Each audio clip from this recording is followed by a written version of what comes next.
Nick, my man, how you doing? Wrecker, my brother.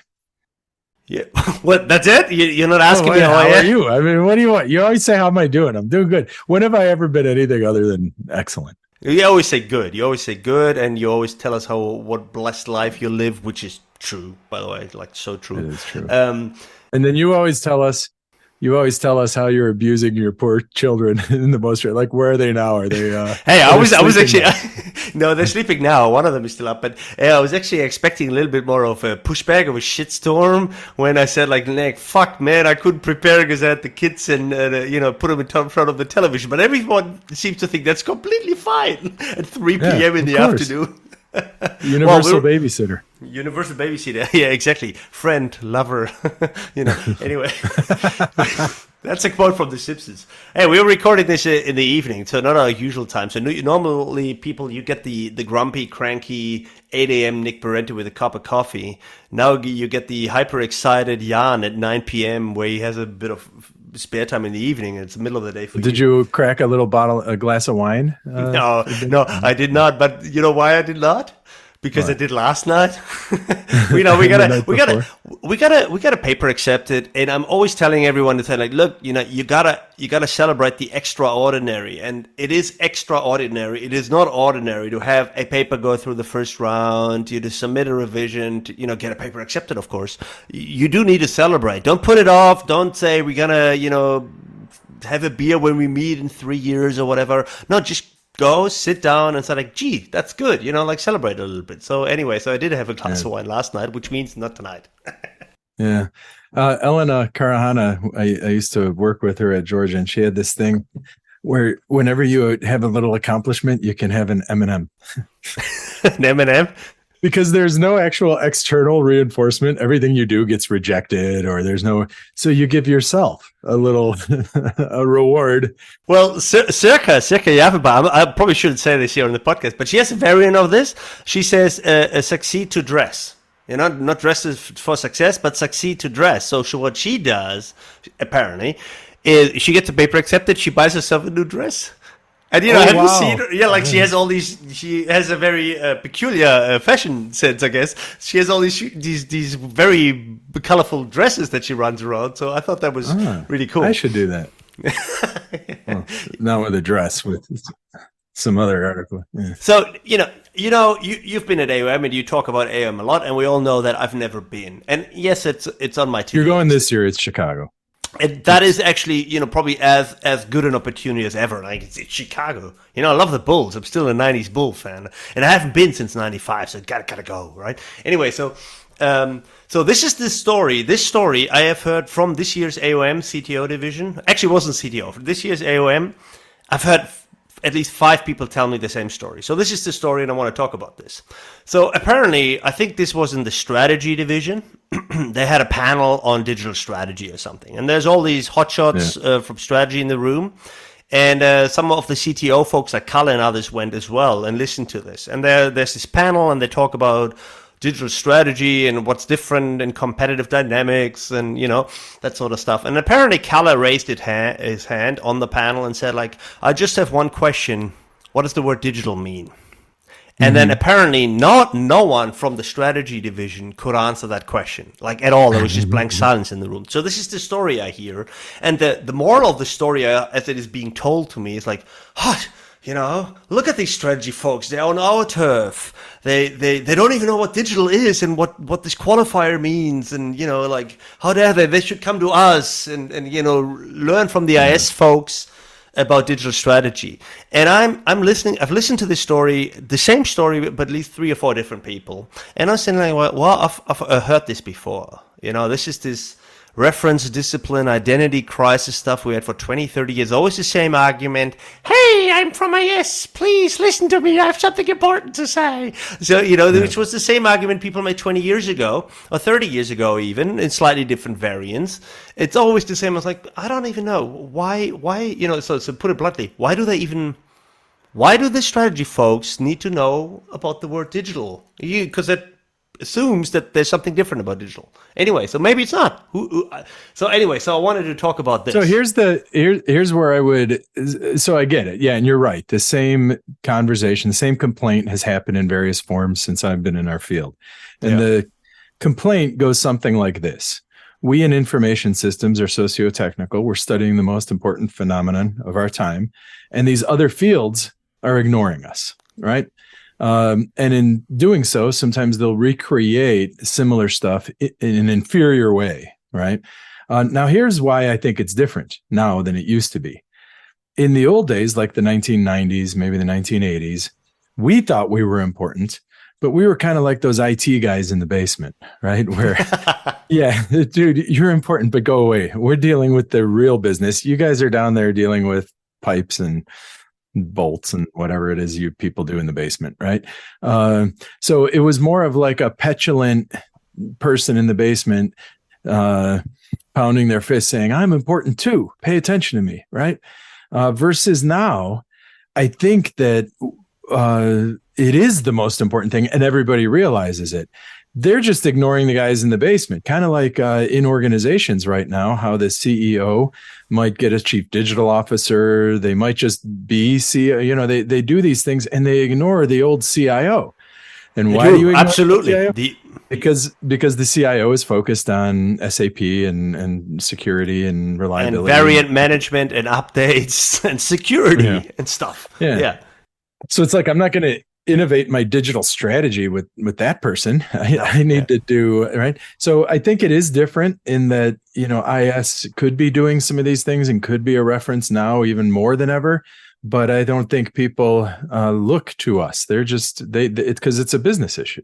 Well, you know, this argument about they don't look to us, I've actually done some digging on this, right? So there have people that looked at this, and I vaguely remember there were co-citation analysis 20 years ago. So basically, you looked at, do we cite other fields more in IS papers? You know, like, do we cite psychology literature, marketing literature, whatever, economics literature in our papers? Do we build on these, or have these tables turned? And I dug out this paper by Varun and others in 2006. 2006. So this is almost 20 years ago, and where they showed that yes, for a long time, you know, the age of TAM, yes, we've build on these ideas. We've taken Eisen and Fishbein, theory of reason actions, and there was a must-have reference in every IS paper, right? Sure. Yeah. But already in 2006, there were basically more citations to IS papers in those reference disciplines than the other way around. You know, we still import, in other words, we still imported lots of references, but the other fields, in their case, it was org science, management science, and I think economics. No, it wasn't economics. It was some other different disciplines. They began citing us as well. So I haven't seen an update on this. This is 2006. I wonder now whether this has increased further or actually dipped. My guess is it dipped again. Like, I don't think that a lot of AOM papers and men's science papers cite ISR. I do think they do in some respects, but not really, right? So when I read strategy journals and I read entrepreneurship journals. We don't feature in them, not really. Yeah. And there's also like kind of general purpose journals and then specialized journals. And I think the general ones like management science, organization science, you know, some of these where a lot of IS paper, those, if you publish, you're more likely to get widely cited. Oh yeah, absolutely. Than if you're publishing and say are very, so this is the big issue, isn't it? It's discipline versus cross-discipline, right? And you and I benefit so much from being part of the IS discipline. There's AIS as an organization. You and I we're editors at the field's top journals. We get to be involved at major conferences. We get invited to places that have strong IS departments. You're going to my favorite place, University of Georgia, right, in February for a few weeks. I'm so looking forward to this. I just got my visa, which was a drag, by the way. American visas at the moment. Holy crap. Yeah, but anyway, it'll be it's awesome. awful. Especially if you're from, so Europeans actually have a little easier time, but if you were from, say, the Middle East or Asia, you have a much tougher time. Yeah, if anybody's trying to get into the US, start your visa now. And then I mean, even I did, right? It's half a year to go, and I still, you know, I got it organized now, and it took a long time. But you're right. Hey, actually, you know, I'm digressing a little bit, but you're absolutely right. You know, remember that maybe a year ago, I think we had some episodes where we bashed AIS a Yeah, little bit, and we bashed the conferences a little bit, yeah. and I kind of feel bad about this. And we did offer some remorse, I guess, at some stage, but I do feel bad about it. First of all, it's been really good to me. This field and Yeah. this community has always been my home community. Always been proud, and I sort of have the feeling at the moment. This is just me personally. It's like I'm not really giving much back to that community. I don't think that's actually true at face value, but that's how I feel about it. Like, so for example, I've been running All right, ISIS dude, tracks really, from. this is why. Well, wait, I'm interrupting you. This is the problem. All right. You are actually someone who gives back. You were editor in chief of CAIS. You're an editor now. You're involved with every single freaking conference. What you are is a dutiful member of the society. And the people who think like you are the ones who do everything. The problem is there are a lot of people who don't give back Yeah. and don't do squat, and it would never occur to them to actually reflect on not giving back, right? So, Yeah, but for example, like I feel bad that I'm not going to ISIS. And I sort of have fear of missing out already in 3 months. I actually do feel bad. We talked about this, and I won't go. And I haven't even submitted a paper, but I do feel bad about it. I know we never actually edit these things, but I think you should go back and edit that. And the reason is people like to go where other people are. If they find out nobody's going, then more people will not go if they're on the fence. We have to get them on the fence to go if it's a. So If it's first of all, as far as I know, all the senior people are going. That's for sure. There have been over 1,000 submissions. I think 1,300 submissions. So people still submit. I don't know what let's put it this way. I don't think it'll be the record breaking year ever. But yeah, people will go. Like I think it was painting too dark a picture. My point was actually that I regret that I've made an early decision not to go, and for family reasons similar to you.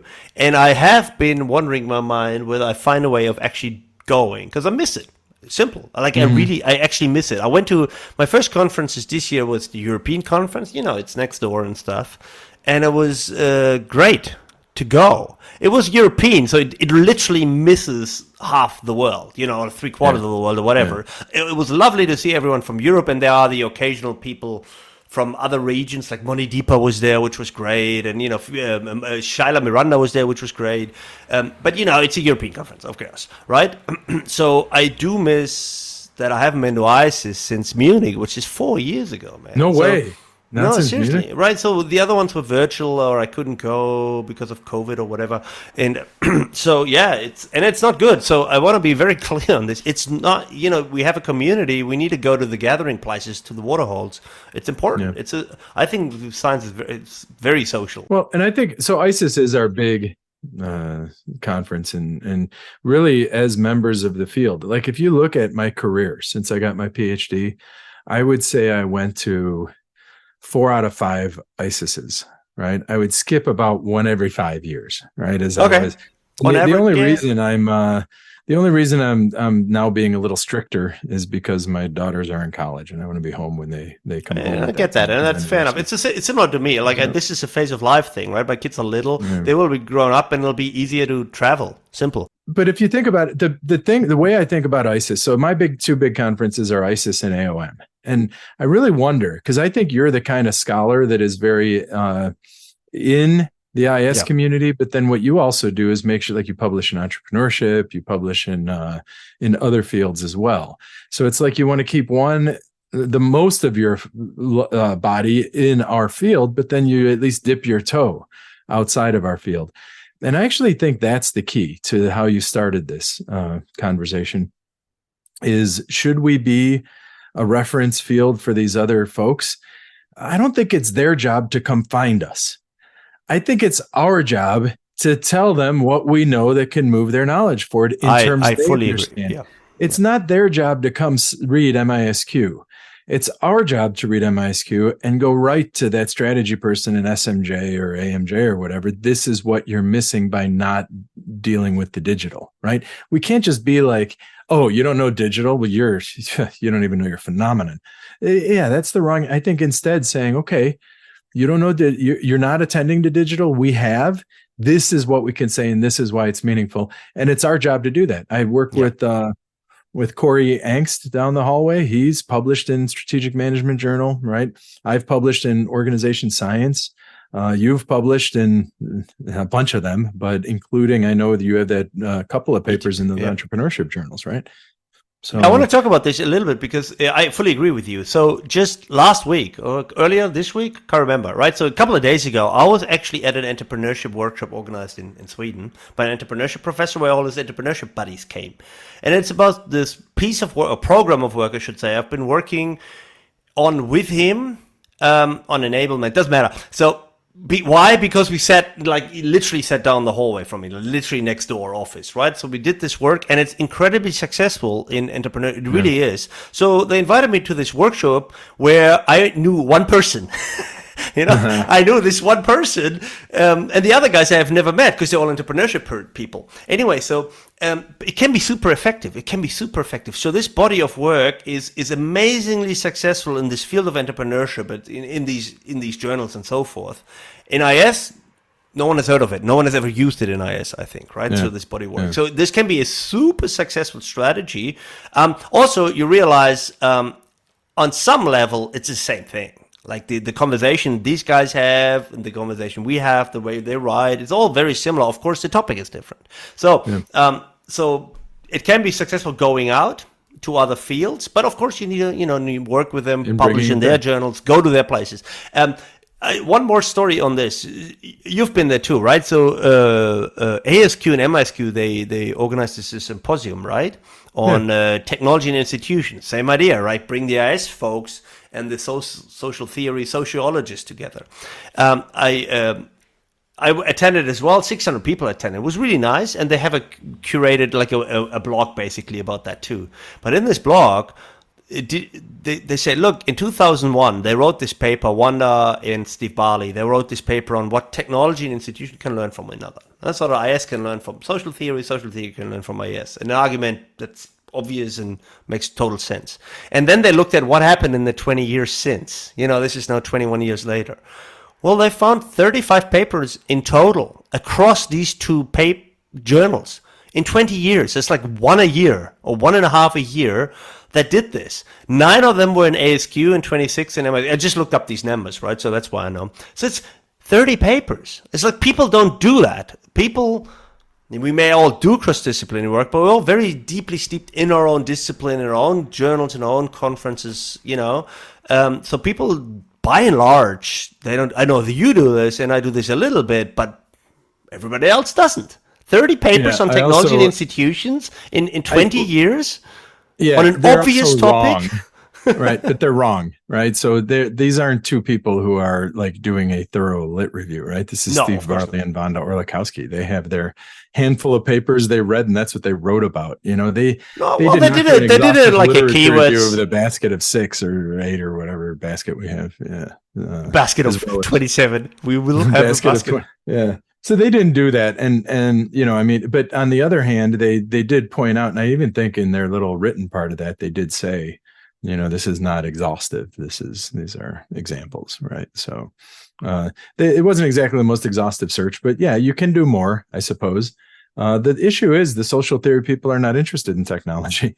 So they want, and they're starting to be, but that's not where they are. And we are interested in technology, but we're not going to push the right, when we try to write to ASQ, some people figured it out. Your buddy Valdemar Kremser, he's figured out ASQ, and a couple other people have, but that's a hard you get. Oh no, I lost Nick. Oh, this is not good. There you are. You're I back? lost you. Sorry, dude. My internet, this is a weird episode. My internet broke for a second. Oh. So you were just saying that, ASQ is a hard journal, basically. Yeah, some people have figured it out. I don't know where I was, but you're right. So what I wanted to say on this is, you're right. I've never submitted to ASQ. I've never submitted to many journals. I've never submitted to management science. I've submitted once, I think, to AMJ. I've never submitted to SMJ or something like journals where I could reasonably maybe have something that could potentially be of interest. I just don't. Like I barely ever submit to ISR. We've submitted the second paper ever to JMIS, ever. Like so. We all have our. Yes, I try a few other But journals, here's the but thing: it's by and hard. large, it's always the same. But MISQ is hard too. SMJ is hard, ASQ is hard, but MISQ we kind of know, or ISR, we know that game a little bit. A The little bit people in better. strategy Yeah. know the SMJ game a little bit, right? So if we're going to write an SMJ like Amrit Tawana or Corey Angst or one of these, they have to be in it. You have to get really lucky. You have to be in it. You have to read it. And same with ASQ and Valdemar, right? He's got a couple papers in ASQ. He figured out and he did it. Brian Pentland, of course.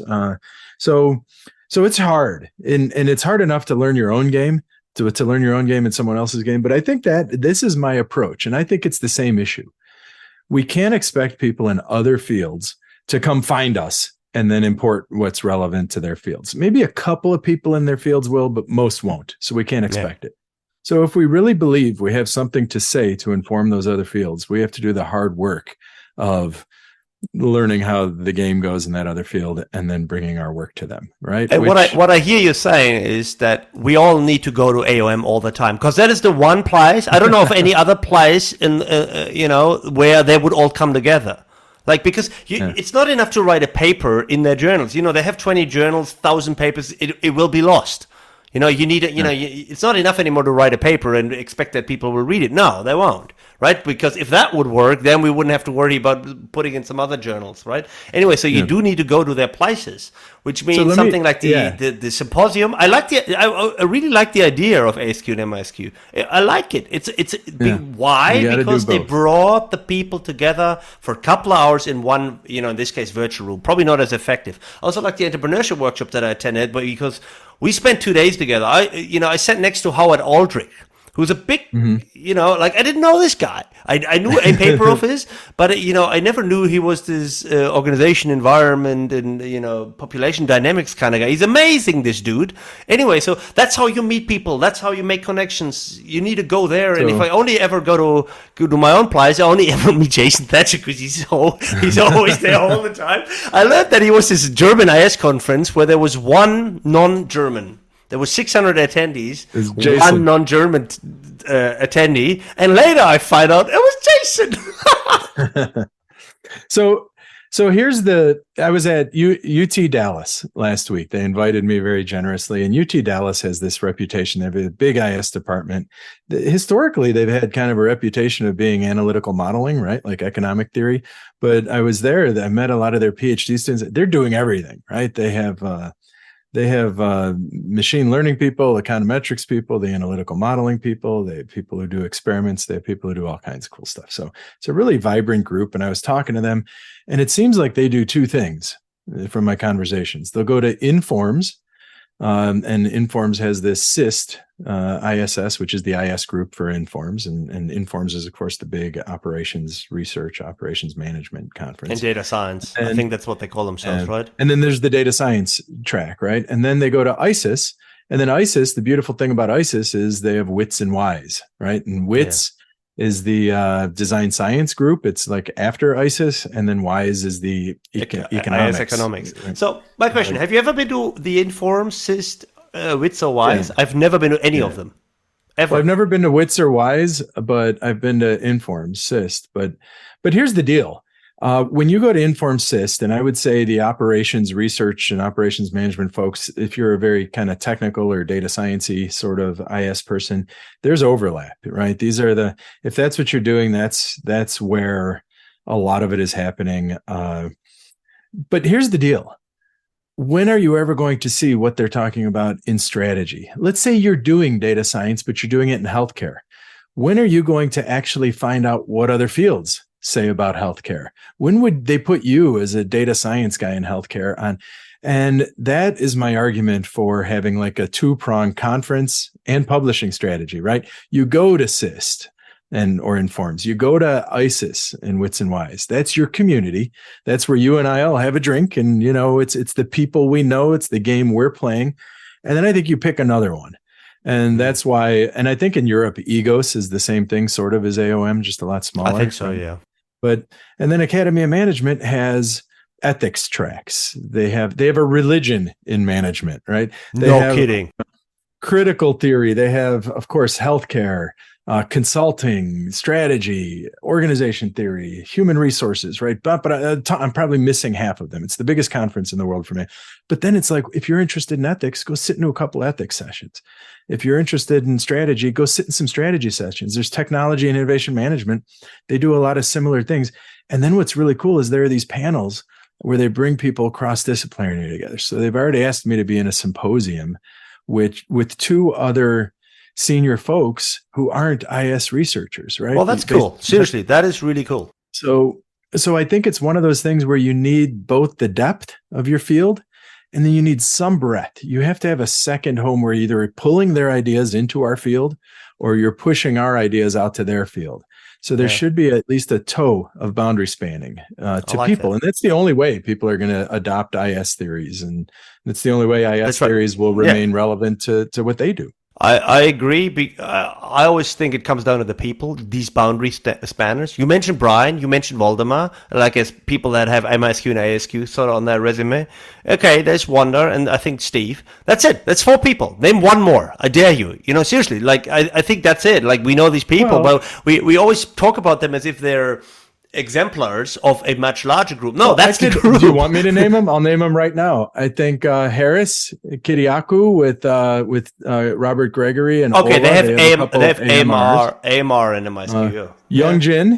Young Jin is pulled all over the place where he's and of course with Dick and Kale, they've got a few org sci papers, but Young Jin did a lot of stuff in addition. I could give you more if you give me a little time. And Myshak, Satish Nambasan, right? He's big in entrepreneurship like you. I mean, we have a lot of people. He's a boundary spanner, right? So all of these, all of them also have in common that they've actually written papers on how to span the boundaries. Satish has written this, technology and entrepreneurship paper in entrepreneurship journal. He also written a paper on new product development in an IS journal.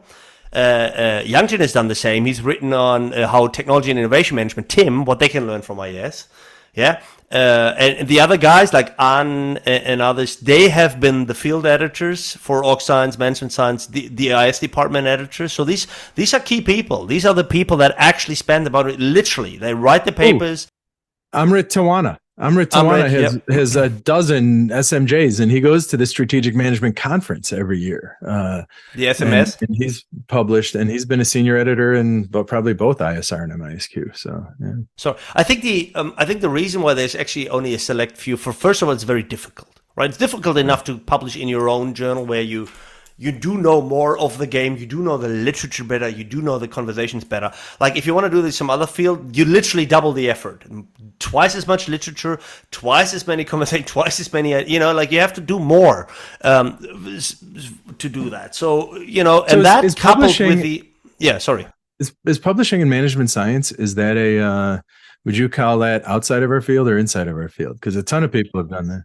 Yeah, but management science, org science, they have IS departments. Yeah, like you will have an IS person who will get IS reviewers for your paper. So I think it's sort of inside.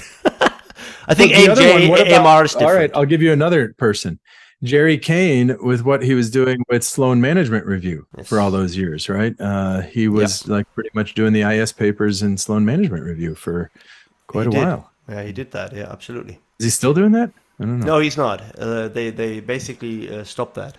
He told me like a year or two ago. Yeah, he was doing they had this deal where he would go through recently published MISQ papers and figure out the ones that would be of interest to the Sloan Management Review audience, and then he would either write about it or he would actually team up with the authors and write a 6-8 pager SMR paper on your MISQ paper. Like Frederick Swan, for example, there's Volvo study in MISQ. There's also a Sloan Management Review that has then Jerry on it as well, because he basically helped them write it in Sloan Management Review style, which is not easy.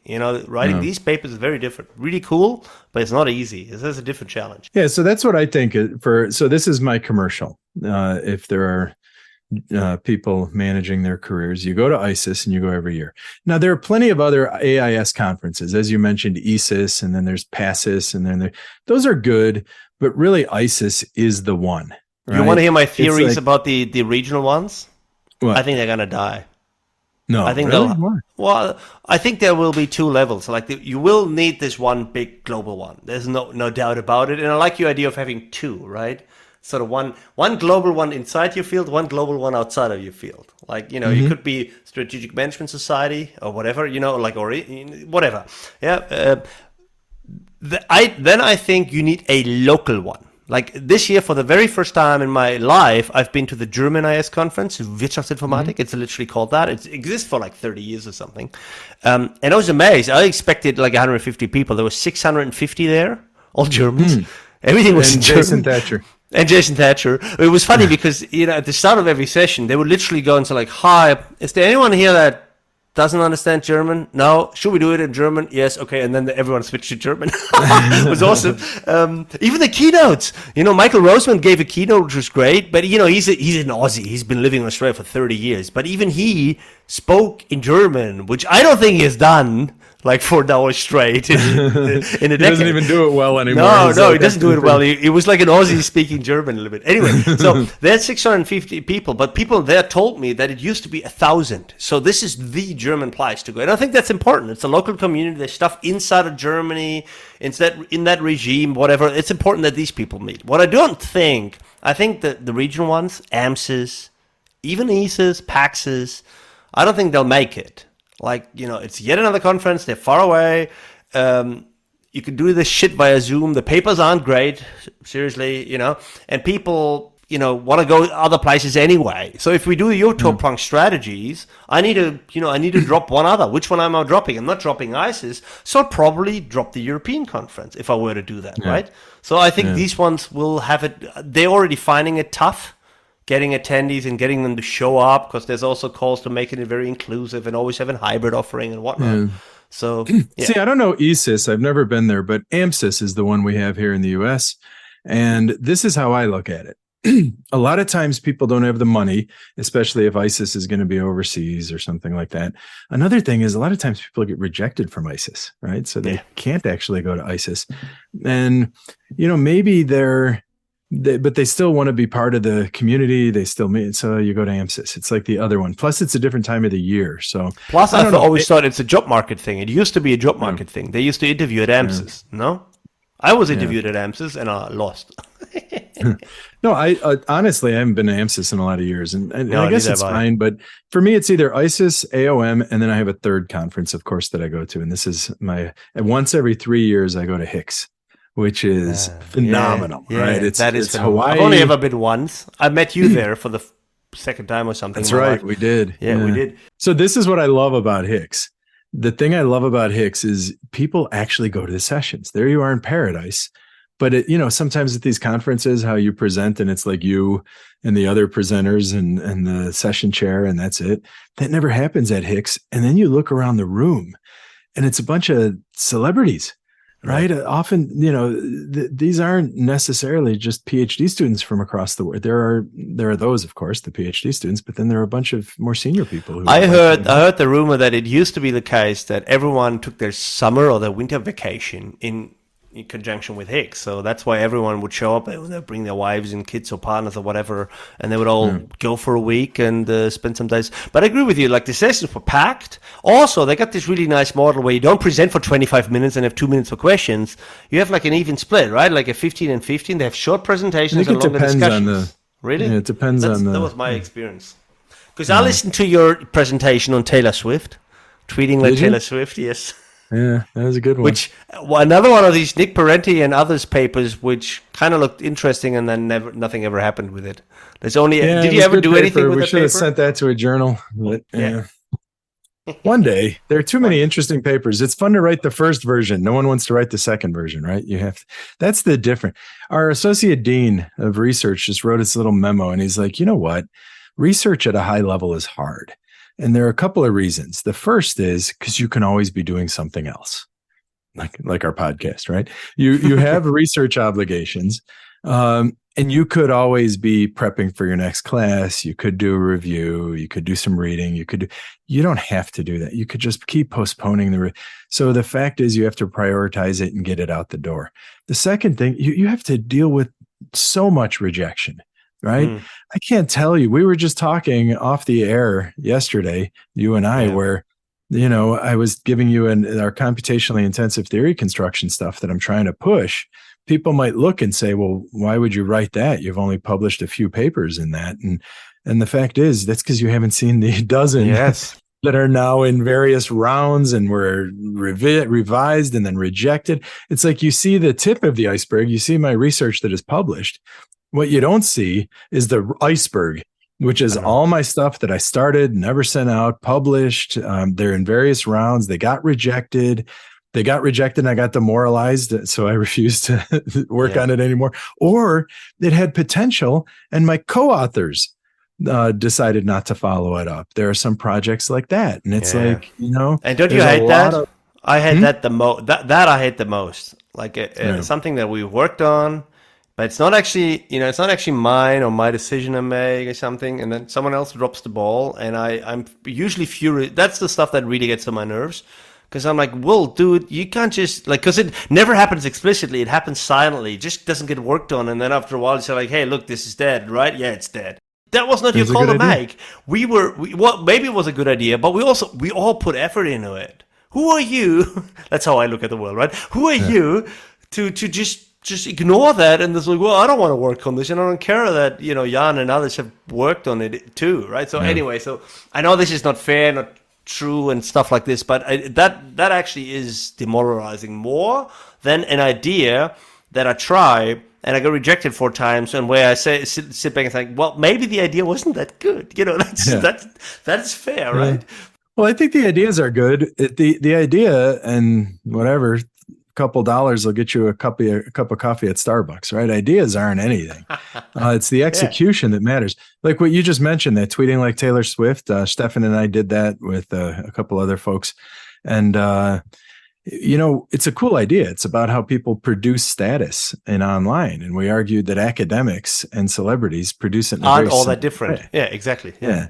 Yeah. And if we would just get some more data, do some more, taking that main idea and showing how they're similar and how they're different would be a worthwhile paper. We just never got around to doing it. Hey, you know what? Just a little pitch, a little idea for that paper, because you did this like almost 10 years ago, right? Yeah. And you looked at a Yeah. couple of AS academics. I can't remember which ones, and you looked obviously at Taylor Swift. Now, if you compare now 10 years later, I guess Actually, I several don't of even the think we ever looked at Taylor Swift. We looked at other celebrities because I don't think she'd used a lot of social media or something. Maybe we did. I think you did, because now here's the idea. Well, some of the AS academics that he looked at back then, they're probably big hotshots now. I'm just guessing. Some of them would be, some of them would not be, which is good, nice variance. And then you have Taylor Swift, who is Michael Jackson of Oh, she's 2022. beyond Michael She's Jackson. beyond, right? Beyond She's Elvis. big.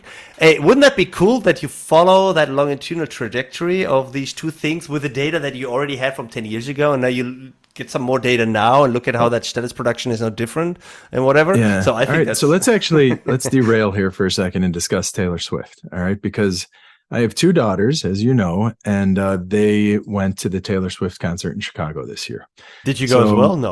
No. no. I went to the bar, and Tommy was here. Thomas Grizzled and my son and I. We went to the comedy show in Chicago, Second City, right? And then we had a nice dinner, and then we went to pick up the girls after the concert, and I saw what happened afterwards. So first of all, it was 3.5 hours. Everybody's dressed in these different phases of Taylor Swift. They all know what Taylor Swift is thinking. They all know which song is referring to which relationship. They all know. Oh, They really? know so much. I realized that the Taylor Swift is like nothing this planet has ever seen. It's not the Beatles or Elvis. It's not Michael Jackson. This is next level. And I think it's because of social media. Everyone knows her incredibly well. The song is not just the song. The song is the song in her ecosystem of content production and her personal life. And they all think they have an intimate connection. She has millions and millions of Well, primarily women with an intimate connection to her. so I don't. I really don't. I didn't even know that she sings about a relationship, and I don't know with whom or whether they're good or bad or whatever. Anyway, so here in Europe, you see that wandering through the press that someone calculated that she lifts the US GDP by like 5% or some Yeah, ridiculously high yeah. number, which is amazing. Like it's like the Olympics going around the world. Like every city she visits has a long-lasting economic impact. So I was at a concert of her once. You want to hear that story at the end of You this went to a episode? Taylor Swift concert? Well, kind of. So she was on stage and I was in the audience. So in Australia they have bushfires a lot in summer, right? And then usually when that happens, you know, when like an area the size of Belgium burns down, like it's big, it's a big country. Anyway, so and then very often they have disaster relief things, bushfire relief concerts. So for example, 2010 or 11 or 12. There was a huge area in Victoria and Melbourne, around Melbourne, was burning down, and they had a bushfire relief concert in Sydney at the very famous Sydney Cricket Ground. And these concerts are awesome. So it's a concert, and they get really great headliners, yeah. But they get 10 bands, and every band plays their top 4 songs. So they had Coldplay there. You know, at the time they had bunch of other guys, yeah. So really, really good lineup. And I was like, dude, I want to go, right? So it's a day-long concert. I see you as a Nickelback fan. The asshole. You're an asshole. Nickelback, of all people. Anyway, so I go to this concert, and in the middle of it, like I don't know the entire lineup, and in the middle it was really good. And then there's this blonde girl, and I was like, nah, what's she doing here? Yeah, and then she comes outside. Nickelback. I want to see Nickelback. When is Nickelback coming on? Give me the program. I was here for Nickelback, and I was like, I don't know this girl. Like, it was this very young girl, and she was singing folk songs. Like, well, she must be like a filler, you know, like a little bit of a downer. So the next headline is going to be dummy. Twice as big. Turns out that was Taylor Swift. Yeah, she's something else. She's a different. So we have to sign up to get the tickets, and then so we had various members of our family signing up. So we ended up with more tickets than we needed. So I think we paid $400 a seat for the ticket, and but then we were able to sell them online for $2,000 a ticket. Right? It's No way! Wow. Each one, yeah. So we ended up making outs because we ended up selling 2 and then keeping the other 2, and they went. But no, I think it's a difference in kind now. It's not just a difference in degree. This isn't Michael Jackson with social media. This is next level celebrity, I think. Yeah. How do we end up here? Now we're talking about Nickelback and Taylor Swift. We started with talking reference. So I did want to talk about this though. And right. this fits exactly not only our field, but it fits what I told executives yesterday. I was doing this thing for SIM, their Advanced Practices Council, and I had a bunch of IT executives in the room, and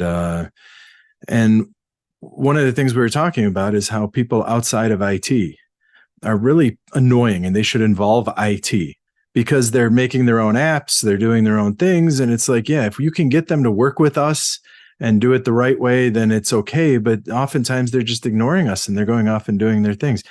Doesn't that sound familiar? Oh, very much. I see that with firms here all the time. And the CIO departments, they're like the IS people. They come and complain. And like, well, they're building apps. They should have asked us. They should have. But then again, they should have sent us a requisition form, and we would have slotted into our list of projects that we're going to run. And we have our own project management office. They don't want to do it their way. And of course, everybody else just wants to get the job done. So I think it's very often it's the fault of the IT department. It's their fault, and it's not their fault. I think they're the same mirror as our field and other fields, right? Like it's the exact same story. It's the IT departments wanting to be relevant to the apps that are being built in whatever product management or something, and the IS people who want strategy to cite them. So this is what I told the folks in the presentation yesterday. I'm like, you know what? It's not their job to find you and do this. It's your job to make them want to work with you. How do you do that? You have to encapsulate your resources, put service interfaces on them, right? What Bezos did at Amazon, right? Yeah. You have to do that. You have to encapsulate your SAP and turn it into a service so that they can use it without blowing up security, right? You need to, it's your job. Okay, now I'm trying to map that metaphor now back to our field. So, all right, encapsulations, IS research as a service. What exactly am I doing now? Like what? So, it's your job to go to strategy and tell them in their terms. How that's the difficult part. This resource is useful. Yeah. Yeah. I guess we could play with the metaphor a little. Yeah, I like it. So as I said, like one of this workshop with the entrepreneurship guys. So not only was it infusing them with some of these ideas, and they can work with them, but to be honest, the learning for me was amazing. I took away so much from this Yeah. little 2 day workshop with 30 people in this room in Sweden somewhere, right? It's Yeah. amazing. So because it's compatible, I do think you can talk to them. Like I can So you talk were to in them. Sweden. I was in Sweden with this entrepreneur. There's a big in Jönköping. They have a very, very, very well-known entrepreneurship division in the business school. Yeah. They are very world famous for family entrepreneurship and stuff like that. Anyway, Yeah. so the key takeaway is you can talk to these people. Yes, they do different things and whatnot, but it's not that you're completely alien. It's not like they speak French and you speak Hungarian or something, right? So you do talk the same language. But of course, they do things differently, which is great because I took up more ideas from these 2 days than I've had for the last 3 years. I literally wrote down 5 ideas of papers that I could write now. Yeah, I don't even know where. Some of them I asked some of them in entrepreneurship, but it was really, really inspiring to be with these people that I never hang out with, rather than being in Miami with you guys. So people don't know what I'm talking about. But in November we'll have this special interest group paper development workshop, the SIGTA at PDW, which Ola is organizing with Robert, and Julian's involved, and you're there, and I'm gonna go, and which is wonderful. It'll be super good fun. But of course, I know all of you guys. I know exactly what you're gonna say. You know what I mean? Like it's a little bit more inbreeding, and it's nice because it's buddies. But it won't be hugely inspiring because everything you want to say, I've probably already read or heard. Well, that might be true. So all right, you're partially true, but so two things when you go with your own group.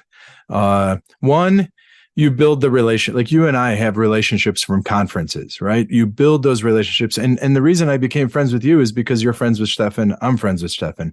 So your friends who you already have introduce you to their friends, you build stronger, broader networks. So that is important. It is important. Not Absolutely. only friendship networks, but in research interests, right? You find those people who are interested in what you're interested in. But I'll tell you this about Miami, that yes, I already know Ola. I already know Robert. This is my gang. But Kevin Hong is down there. And Kevin Hong and I have never worked together, or, we know each other, I suppose, but it's not and he and I are the two mentors in our little roundtable with like 4 papers that he and I are doing together. That's a wonderful opportunity for me to work with someone who I haven't worked with in the past that I, respect and admire. So I think that's kind of cool. But I do have to. So I think you do your posse, your group. You have to do that. You have to commit resources every year to doing it. For me, that means ISIS, right? And if I'm not going to ISIS, I got to do something. But then you also branch out. And to me, the perfect thing there is AOM, because there are the IS people there, of course.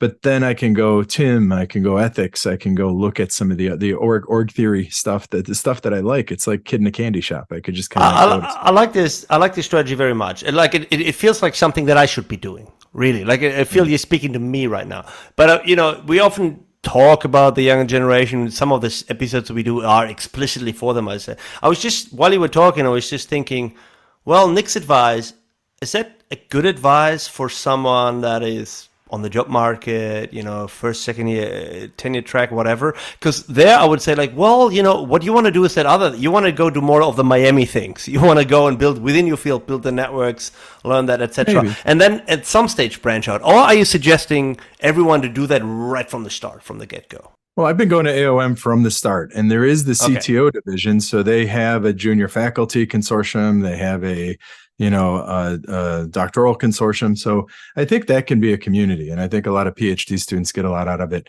But, you're talking about entrepreneurship. The guy who's next door to me on the one side is a guy named Dean Shepard, who's the most, of course, in my office, who's one of the most highly cited. He goes to AOM every year.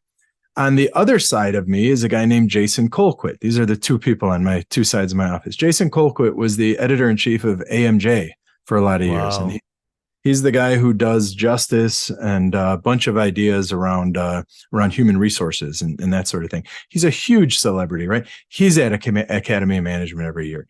That's HR is where Jason will go.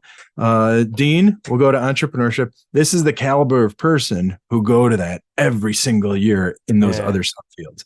And then, CTO is where IS people will go, and folks that are like in communications, like these boundary spanners, like Nosh contractor at.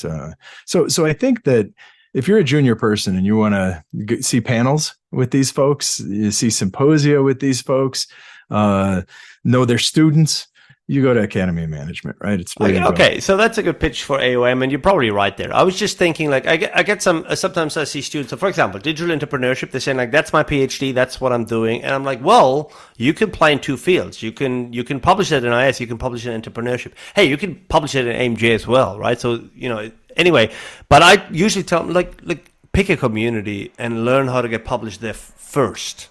Don't do both at the same time, because you've never done this. You need to learn how to write an ETP paper just as much as you have to learn how to write an MISQ paper or whatever else. So if you're doing both of these things, you're making it very tough on yourself. So that's what I'm saying. You are. So this is not the should you go to AOM? Yeah, go to AOM and go to ISIS. But that doesn't necessarily mean write to these two different types of sets of journals either, because there I do think that at least in the beginning you want to pick one home, get known in one community, and then if you're up for it, branch out, get known in some other communities, try their journals, whatever. Like, I like this, but you also know that I kind of get bored with stuff and I look for new challenges. So I would place, let's say, a JBV. It's another, I would rate that very highly for me. Why? Because I haven't done it. Yeah. So in the same way, I would rate management science very highly. I've never submitted. Why? Just because I haven't. Yeah. Now, and what I the will next do, JS paper or whatever, I wouldn't, because I've done it before. So it's, well, that's fine, because you're competitive. You like these. You like to. I like these games little games with myself. Yeah. But I'll tell you this right now. On the one hand, you're right. It's hard to learn, but on the other hand, good work is good work. Julian Lehman and I, we had a best paper proceedings in the TIM division, right? Technology. It wasn't CTO division. So, and we're both kind of steeped in ISIS or in IS. So I don't know. I think on the one hand, you're right. On the other hand, maybe we're making too much of a big deal about how they're different games, particularly the conferences, because, good research is good research. So you're right. And I believe in that too, right? Good work and good quality will win out, I guess, eventually. It may not be easy and it probably won't be immediate, but if it's good work, that's why I always say, like, if this is a good idea, it should get published. It will get published. So that's why we talked about this briefly as well. Like, I don't like giving up on good ideas. When I look at this and I believe in the idea, I will push it through. And if it ends up in some whatever, like, I don't care. I want to see it through because I believe in the idea. So that, because, good ideas should be published. Simple. And they may not end up being published where you want it. And it might be a whole bunch of reasons that you can't control why it should, but it hasn't or whatever. But you can get this. You can get everything published first of all, and then it should. If it's good, it should be published. Full stop. Yep. All right. So listen, you have to go back and edit a bunch of this podcast today, because I'm not doing that. We broke up. Our Wi-Fi cut out halfway through. Okay. So you're going to edit this podcast this time? Well, I have to edit it a little bit. We'll see how much of this actually ends up in the podcast, or whether we need to cut stuff out. We've never done that. We've never really cut anything out of the podcast ever. But we did have technical issues before, and this is one of them, and they can be awkward. I'll see to it. I will see. Yeah. We did have one guest that wanted you to edit some things out, so you did that. So we did that once. Remember that? We don't have to name names. No naming. no shaming. Yeah. Other than the one guest and then a couple technical details, I don't think we've ever edited. So you definitely have to do it today with the technical. Well, this one is one of these. It's like in a TV season. There's great episodes, and then there's some that just meander along. This is one of these. This is one of these meandering one, and then we'll come up with something. We had some really cool ones. Like, people apparently love the one on books. I just want to like in finishing this.